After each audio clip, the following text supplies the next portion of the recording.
Et je veux parler aujourd'hui de... Vous savez, je sais, quand je vois cette femme, je me vois parce que je sais que je me suis retrouvé souvent dans des situations où j'avais tort. Je savais que j'avais tort et je ne pouvais rien dire. Ça me renverse toujours quand tu parles du péché d'un chrétien et qu'il essaie de le justifier. Mais pasteur, c'est parce que... Quoi? T'as péché, t'as péché. Quel parce que? T'as fait, j'ai tort, c'est tout. C'est tout. C'est tout. Et je veux parler aujourd'hui des gens qui sont retrouvés dans des situations où ils ont tort. Et tu sais que tu as tort. Tu sais que tu as tort. Mais ce n'est pas juste que tu sais que tu as tort. Tu sais que tu as tort et ça va te détruire. Quand tu as fait des achats avec une carte de crédit alors que tu ne peux pas rembourser, que, les gens de la banque t'appellent et que tes entrailles se serrent et que tu sais qu'on est capable de prendre ta maison, on est capable de prendre ta voiture et que ce que tu as fait est en train de te détruire. Et cette femme-là, elle est dans une situation où non seulement elle sait qu'elle a tort, mais son péché va la détruire. Elle est entourée d'ennemis. Elle est entourée d'ennemis. Ça vous est arrivé de se retrouver dans une situation où tu regardes à gauche, tu regardes à droite et tu ne vois pas d'issue. C'est juste autour de toi des ennemis et ils veulent ta mort. Ils veulent ta mort. Quand tu es rentré dans une situation où tout autour de toi, tu vois juste la mort. Tu vois juste la mort. On t'a pris, on t'a sorti de ta zone de confort. On a pris cette femme de sa maison, on l'a sortie, on l'a tirée sur la place publique, on est venu la jeter aux pieds de Jésus. Il n'y a pas d'issue. Il n'y a pas d'issue. Je parle aujourd'hui des gens qui sont trouvés dans une situation où ils savent qu'ils ont tort. Pas des gens qui ont raison. Je ne parle pas des bons chrétiens, ceux qui ont toujours raison, qui ont toujours des excuses, qui peuvent se justifier. Je parle des gens qui disent « Ouais, je sais de quoi tu parles, je me suis retrouvé là, où il n'y avait pas d'issue, et je savais que c'était ma faute. » Ça vous est arrivé de se retrouver dans une situation où tu dis « Je sais, c'est ma faute. C'est ma faute, c'est moi qui ai créé ce mess. C'est moi qui ai créé ce gâchis. J'ai créé ce gâchis et je ne sais pas comment m'en sortir. J'ai créé ce gâchis, j'ai créé ce mess et je ne sais pas quoi faire. Et la mort est à côté.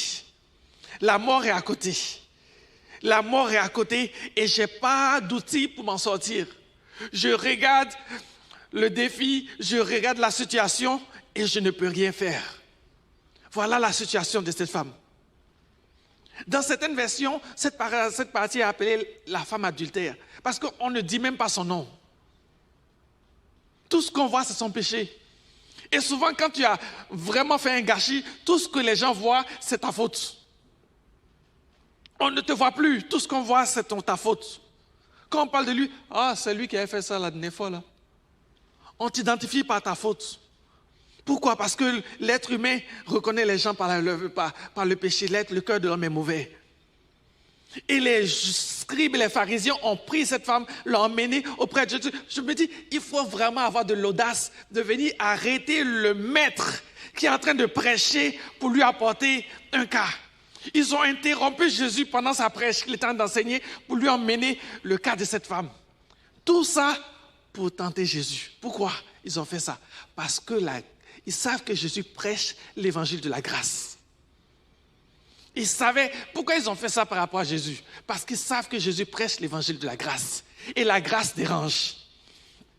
La grâce dérange. Si vous lisez 1 Corinthiens 1, 23 ou bien Romains 9, 33, il a dit la grâce est un scandale pour le juste comme pour l'impie. La grâce est un scandale pour le juste. Pourquoi? Parce que le juste, quand il voit le pécheur à qui on fait grâce, il dit c'est trop facile. C'est trop facile. Ça vous est arrivé souvent de regarder quelqu'un qui a gâché sa vie et demain le pasteur le prend, lui donne une position. Tu dis mais c'est trop facile, mais c'est pas normal. C'est trop facile. Pour le juste, ça chauffe, ça le choque de voir qu'on peut faire grâce à une personne. Vous vous souvenez de la parabole du fils prodigue? Celui qui est dans la maison, il voit la grâce du Père, il est choqué. Parce que la grâce dérange.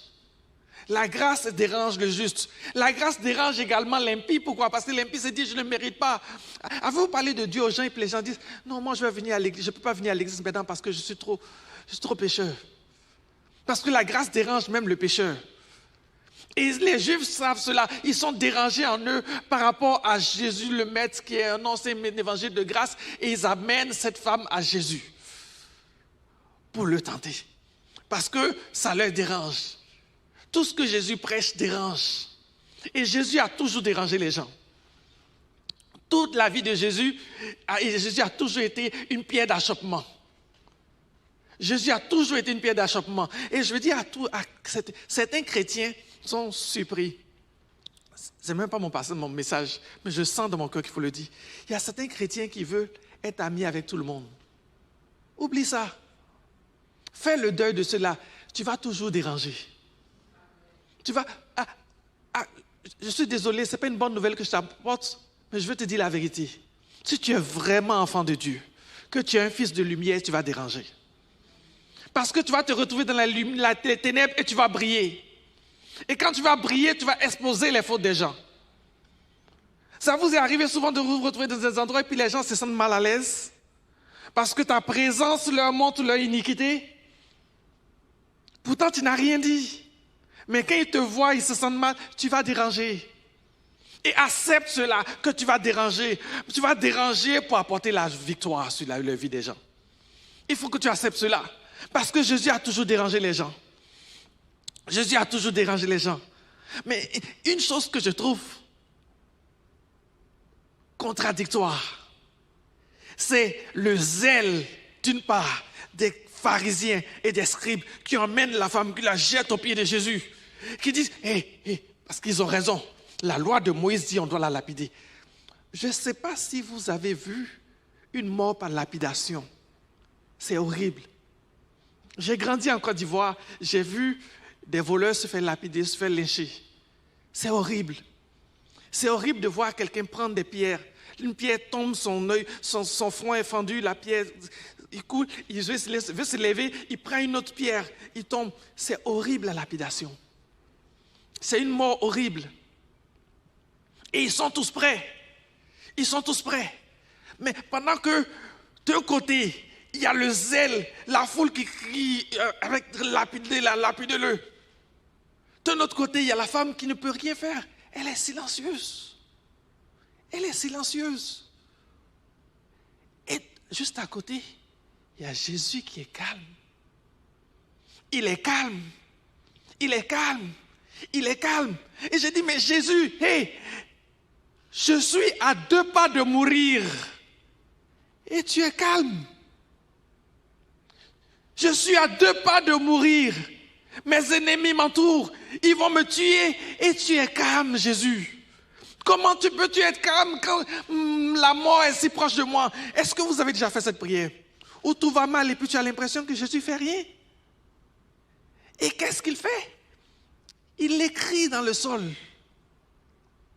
C'est quoi l'affaire d'écrire dans le sol, dans la terre, quand je suis à 2 pas de mourir? C'est quoi l'affaire? Moi, je me mets à la place de cette femme. C'est quoi l'affaire d'écrire dans le sol? Toi qui parlais tantôt, qui enseignais des paroles qui sortent de ta bouche, des paroles de vie, et que tout le monde écoute. Là, mon cas est devant toi, tu ne parles plus. Tu écris dans le sol. Jésus écrit dans le sol. Jésus écrit dans le sol. Vous savez ce que j'aime? Les hommes qui étaient autour d'elle étaient prêts. Parce que, checkez avec moi là, pour que Jésus écrive dans le sol, ça a pris qu'il s'abaisse. Vous me suivez? Les hommes autour d'elle sont prêts à s'abaisser, mais s'abaisser pourquoi? Pour prendre des pierres pour la lapider. Quand tu es mal pris, l'être humain veut venir à toi pour te condamner. La chair et l'ennemi viennent à ton niveau pour te condamner. Mais quand Jésus descend à ton niveau, ce n'est pas pour te condamner. J'aime ce Dieu-là qui est capable de descendre à mon niveau. Quand les gens m'ont jeté à terre, lui aussi il est à terre. Lui aussi il est à terre.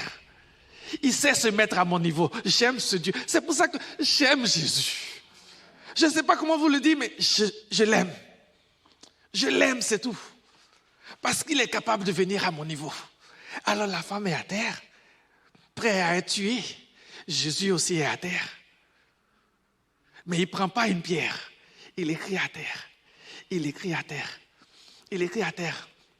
Et pendant longtemps, je me suis demandé, qu'est-ce qu'il écrit à terre? Qu'est-ce qu'il écrit à terre? Et le Saint-Esprit m'a fait comprendre que non. Le problème, ce n'est pas qu'est-ce qu'il écrit à terre. Le point, c'est il écrit à terre. Vous savez, Jésus est Dieu, le Maître, le Tout-Puissant, qui s'est fait homme, qui vit au milieu de nous, a décidé de toucher la terre, de prendre la poussière. Oh, attendez, il faut que je retourne voir ma Bible. J'ai vu ça quelque part. J'ai vu quelque part où Dieu a pris la poussière. Oui, Genèse. La première fois où le Tout-Puissant prend la poussière, qu'il touche, qu'est-ce qui sort de son œuvre? Adam. La première fois où Dieu prend la poussière, qu'il touche et qu'il parle, Adam sort de là. Une belle créature. Ce qui dit domine la création. Ça veut dire que quand Dieu touche la poussière, quelque chose de beau va sortir. Quelque chose de beau va sortir. Quelque chose de beau va sortir. Où est-ce que j'ai vu Dieu toucher encore le sol? Oui. Moïse, sur la montagne. Dieu, sa main, a touché le sol. Qu'est-ce qui est sorti? Les 10 commandements. Et ces commandements-là ont défini, ont shapé la loi de toute la terre. Tout le système législatif et légal est basé sur ce principe des 10 commandements. Que nos gouvernements ne veulent le reconnaître ou pas, c'est la vérité. Et la loi, moi je ne comprends pas, c'est les pharisiens, ils se sont trompés. Ils viennent lui dire, la loi de Moïse dit condamne et mérite la mort. Mais qui a écrit la loi de Moïse? C'est Dieu. C'est moi qui ai écrit cette loi. Et tu viens me dire comment est-ce que ma loi fonctionne?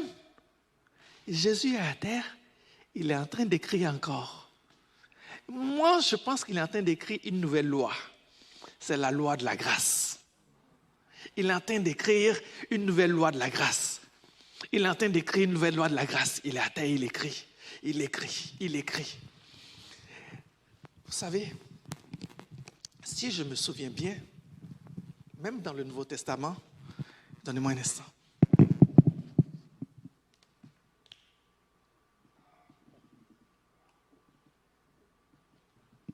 Excusez-moi, je suis excité quand je parle de Jésus. Quand je parle de Jésus, je suis toujours excité. Dans le Nouveau Testament, Jésus a ramassé une fois la poussière, il a craché dans la poussière. Il a joué avec. Ah oui, c'était un jour de sabbat, il y avait un aveugle. Vous vous souvenez? Quand il a touché la poussière, qu'il a mis sur les yeux de l'aveugle, miracle. Un miracle s'est opéré. Alors, mon frère, ma sœur, le message que j'ai aujourd'hui est très simple. Le Seigneur m'a dit de te dire que là où tu es, même si tu as l'impression que Dieu fait rien, il travaille pour ton miracle. Même si tu as l'impression qu'il est en train de jouer avec la terre, que ça ne fait pas de sens, tu n'as rien à comprendre, ton miracle s'en vient. Ne cherche pas à comprendre qu'est-ce que Jésus fait. Ne cherche pas à comprendre comment est-ce qu'il le fait. Crois seulement que ton miracle s'en vient. Crois seulement que ton miracle s'en vient. Parce que le temps qu'il a fini de jouer avec la terre et qu'il s'est retourné pour voir la femme, tous les ennemis étaient disparus. Et c'est ce que Dieu me dit de vous dire aujourd'hui. Dieu dit, le temps que je finisse de travailler dans le silence, tous tes ennemis auront disparu. Tous tes ennemis auront disparu. C'est pour cela que la parole de Dieu dit, garde le silence devant ton Dieu. Il y a une chose qu'on doit apprendre de cette femme adultère. C'est l'art de garder le silence devant notre Seigneur. Garde le silence quand Dieu travaille dans tes problèmes. Je sais que c'est ta faute. Tu es comme moi. Tu t'es mis dans un pétrin, tu t'es mis dans un mess. Arrête de te plaindre, arrête de gémir. Fais comme cette femme-là. Il y a une chose qu'on peut apprendre d'elle. C'est l'art de garder le silence. Tais-toi. Laisse le maître travailler. Laisse le créateur travailler. J'aime ce chant qui dit Even if I don't see it, you're walking. Even when I don't feel it, you're walking. You never stop walking. You never stop. C'est vraiment ça. On chante Waymaker, Miracle Worker, Promise Keeper. God. Aïe, aïe, aïe, aïe, aïe, il est bon, mon Dieu. Il est bon, il est bon, il est bon. Il travaille. Il travaille, il travaille, il travaille. Et ce que je réalise dans la vie de Jésus, c'est que les grandes choses de Jésus se font dans le secret. Dans le secret. Pendant qu'il joue avec la terre, qu'il est en train d'écrire sur la terre, le Saint-Esprit travaille dans le cœur de tous les ennemis. Le Saint-Esprit a travaillé dans le cœur de tous les accusateurs. La Bible dit, saisis par leur propre conscience, ils s'en sont allés. Ne regarde pas tes ennemis. Dieu s'en occupe. Dieu s'occupe de tes ennemis. Ne leur regarde pas. Juste tais-toi. Mon message aujourd'hui est très court. Tais-toi et laisse Dieu travailler. Laisse Dieu travailler. Laisse Dieu travailler. Laisse Dieu travailler. Vous savez, je trouve tellement beau de voir ce qui s'est passé entre le moment où Jésus a arrêté de toucher à la terre et a regardé à la femme. Certains sont en train de le vivre aujourd'hui. Certains de leurs ennemis s'en vont et ils ne savent pas pourquoi. Ils disent, mais ce gars-là, il me détestait, il me voulait du mal. Qu'est-ce qui a fait qu'il a changé d'avis? Jésus a travaillé pendant que tu étais dessus. Jésus travaille. Jésus travaille. Jésus travaille. Vous savez, j'ai vu, je peux vous raconter des témoignages moi-même dans mon travail, dans mon boulot, où j'ai vu des gens qui étaient hostiles à moi. Et je ne savais pas pourquoi. Vous savez, tu arrives au travail, la personne, tu as l'impression que la personne te déteste, tu ne sais pas pourquoi. Et tu dois travailler cette personne toute la journée. J'ai regardé, j'ai dit, Seigneur, c'est pour toi. Je ne sais pas quoi faire. Je ne vais pas chercher à être extra gentil pour avoir des faveurs, non. J'ai laissé ça à Jésus. Vous savez, Jésus a travaillé. Aujourd'hui, cette personne est l'une des personnes qui m'a le plus aidé dans ce département. Dieu a changé les choses. La personne qui me détestait, c'est elle qui m'a aidé et c'est elle-même qui parlait de bien de moi à mon boss. Pourquoi? Parce que Jésus travaille. Il travaille dans le secret. Il travaille. Je vous dis, quand le Créateur touche à la poussière, quand tu es à terre, que le Créateur descend à terre avec toi, il y a des miracles qui s'en viennent. Pour tous ceux qui sont à terre, je vais déclarer sur ta vie qu'un miracle s'en vient. Qu'une délivrance s'en vient, que la liberté s'en vient, que la sécurité s'en vient, que tu ne mourras pas. C'est vrai que tu as péché, c'est vrai que tu t'es trompé, c'est vrai que c'est ta faute, mais tu ne mourras pas. Tu ne mourras pas. Il y a une nouvelle loi qui est en train de s'écrire de la main du Créateur, c'est la loi de la grâce, qui dit que le pécheur vivra par la grâce. S'il croit seulement, et si tu crois, si tu reçois cette parole, là où tu es dans ta maison, que tu sois ici ou dans ta famille, si tu reçois cette parole, rends gloire à Dieu. Rends gloire à Dieu pour sa bonté, pour sa fidélité, pour sa grandeur. Est-ce que ce que je dis vous fait un peu de bien? Parce que je ne sais pas, mais moi, je suis béni. Je suis béni. Je suis béni. Et regardez ce qu'il dit. Il dit, quand il s'adresse à la femme, il dit, qui sont ceux qui te condamnaient, qui te jugeaient? C'est drôle parce que Jésus n'est pas aveugle. Il voit, il regarde autour de lui, il sait qu'il n'y a personne. Alors pourquoi il se demande à la femme, qui sont ceux de juger, où sont-ils? Il sait qu'ils sont partis. Il le dit pour toi et moi, pour qu'on puisse se souvenir que vraiment ils sont partis. Ils sont tous partis. Vous savez, tous les ennemis sont partis. Ça, c'est la première victoire, le premier miracle. Dieu a chassé tous les ennemis extérieurs par rapport à la femme. Mais il y a un autre problème intérieur que Dieu veut régler. C'est le problème de la femme. Parce que vous savez, ce que j'aime avec Dieu, c'est qu'il n'est pas comme les hommes. Souvent, quand il y a un problème, les hommes disent, mon frère, je te comprends, je suis avec toi. Et ils te font un câlin. Et c'est gentil. Vous avez déjà eu des problèmes, puis quelqu'un vient te faire un câlin, je suis avec toi, je t'encourage. Mais terre à terre, là, le câlin qu'ils font et l'encouragement, ça résout-tu ton problème? C'est gentil, tu es avec moi, tu m'encourages. Mais à la fin de la journée, ma facture est encore là. Et Jésus, il ne fait pas juste t'encourager. La première des choses, il dit, moi non plus, je ne te condamne pas. Jésus n'est pas là pour nous condamner par rapport à nos péchés.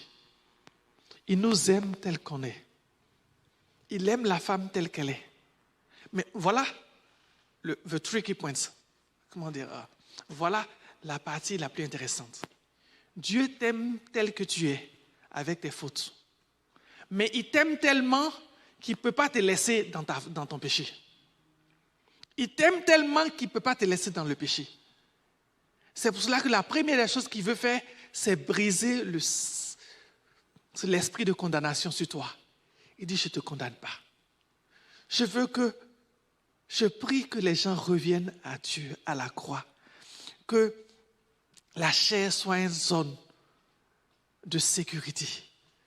Que les gens viennent à l'église en sachant qu'ils ne sont pas jugés, qu'ils ne sont pas condamnés. Qu'ils viennent en sachant qu'ici, ils trouveront un Dieu qui les comprend. Mais un Dieu qui va les délivrer. Un Dieu qui va les délivrer. Un Dieu qui va les délivrer. Et je veux toucher à mon dernier point. Il lui dit, va et ne pêche plus. Comment tu peux dire à quelqu'un, va et ne pêche plus? Est-ce que vous me suivez? Au moment où Jésus dit, va et ne pêche plus, quelque chose s'est déjà passé dans le spirituel.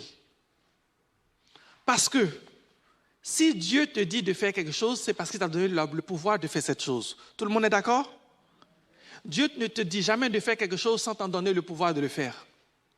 Si Jésus est capable de dire à cette femme, va et ne pêche point, c'est parce qu'il a délivré la femme du pouvoir du péché. Il a délivré la femme de cette habitude qu'elle avait par rapport au péché. Est-ce que vous me suivez? Il y a eu un travail de délivrance qui s'est fait, mais l'apôtre ne prend pas la peine de citer tout ce, de donner tous les détails de ce qui s'est fait dans le spirituel. Il donne juste la conclusion qui est « va et ne pêche point ». Et je veux dire à tous ceux qui sont ici, qui sont dans des situations mal prises, que Dieu veut te délivrer aujourd'hui. Dieu veut te libérer. Quel qu'en soit ton péché, quelle qu'en soit ta faute, quelle qu'en soit ta situation, que ce soit financier, que ce soit spirituel, que ce soit physique, Dieu veut te délivrer. Dieu veut te délivrer et il veut que ton lendemain soit différent de ton aujourd'hui. Dieu veut que lorsque je finisse de prêcher, la personne que tu es soit différente de la personne que tu étais. C'est le but de Dieu aujourd'hui. Alors que je parle, je prie que le Saint-Esprit touche ta vie et que toutes les alliances qui étaient établi par rapport au péché, par rapport à quoi que ce soit brisé dans le nom de Jésus-Christ.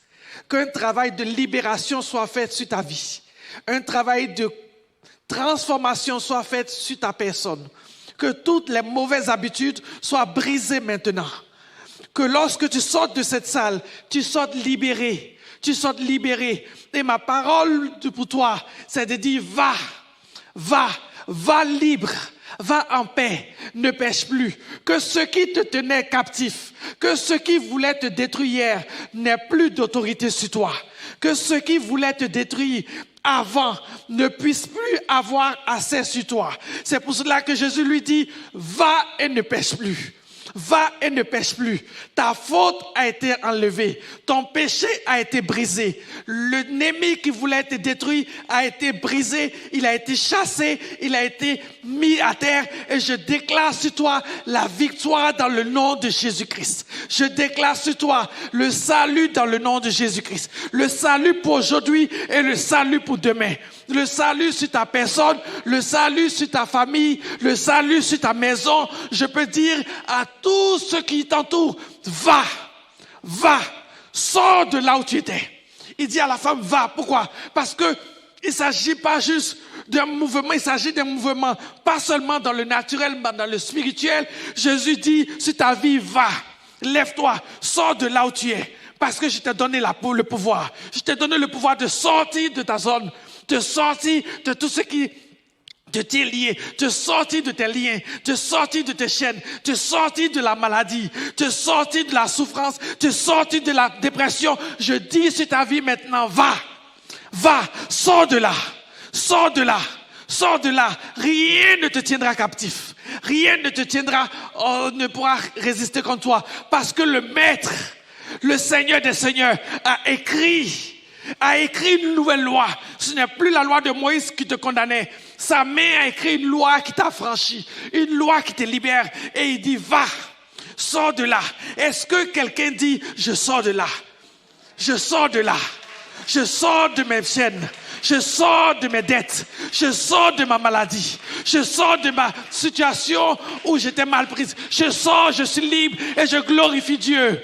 Je glorifie mon Seigneur. Je vais inviter le groupe de louanges à venir ici parce que j'ai le goût de glorifier mon Seigneur. J'ai le goût qu'on chante ensemble, qu'on glorifie Dieu. J'invite le groupe de louanges à venir avec moi. Et il dit va. Et il dit non seulement il dit va et ne pêche plus. Ne pêche plus. Ne pêche plus. Il dit c'est fini. C'est fini. Quelqu'un peut dire avec moi c'est fini. C'est fini. Ce qui me tenait captif n'aura plus d'effet sur moi. Ce qui m'avait vaincu hier ne me vaincra pas demain. C'est fini. Ce qui a triomphé de moi hier ne triomphera pas de moi demain. C'est fini. C'est fini. C'est fini. Mes ennemis sont partis. Mes ennemis sont partis. Ceux qui me condamnaient sont partis. Ceux qui me jugeaient sont partis. Moi-même qui me condamnais, je ne me condamne plus. Parce que le Maître a déclaré que je suis libre. Mon Maître m'a regardé et il m'a transformé. Il m'a sauvé. Et je dis c'est fini. C'est fini, c'est fini, c'est fini, c'est fini, c'est fini. C'est fini, c'est fini, c'est fini, c'est fini, c'est fini. C'est fini, c'est fini, c'est fini. C'est fini, je suis libéré, je suis sauvé, je suis délivré, je suis racheté. Oh! Gloire, gloire, gloire, gloire, gloire, gloire, gloire, gloire, gloire. Gloire à mon Dieu, c'est fini. C'est fini, c'est fini, c'est fini, c'est fini, c'est fini. Oh, gloire à Dieu. Alléluia.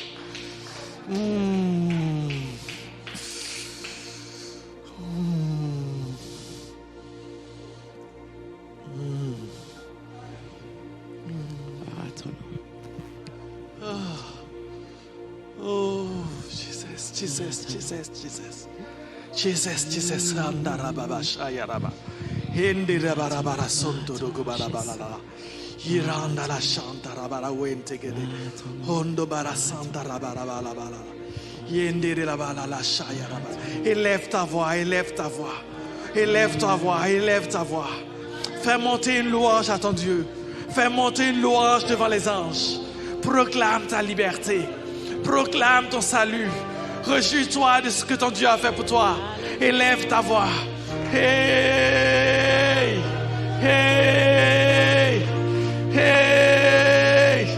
Ombashaya rababako rodododa shandabala. Hey! Alléluia! Gloire! Gloire! Gloire! Je me relève. Je sors du tombeau. Je dis gloire. Alléluia. Il a changé mes vêtements de cendre en des vêtements de joie. Et je dis gloire. Alléluia. Alléluia.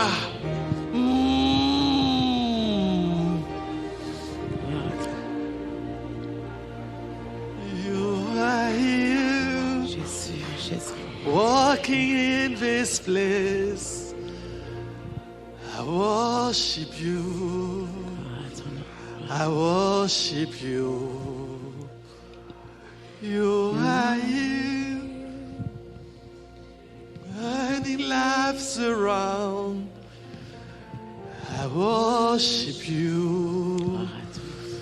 I worship you. I said, Waymaker, Miracle worker, promise keeper, light in the darkness, my God, that is who you are. Déclare qu'il est. Woo! Waymaker, miracle worker, promise keeper,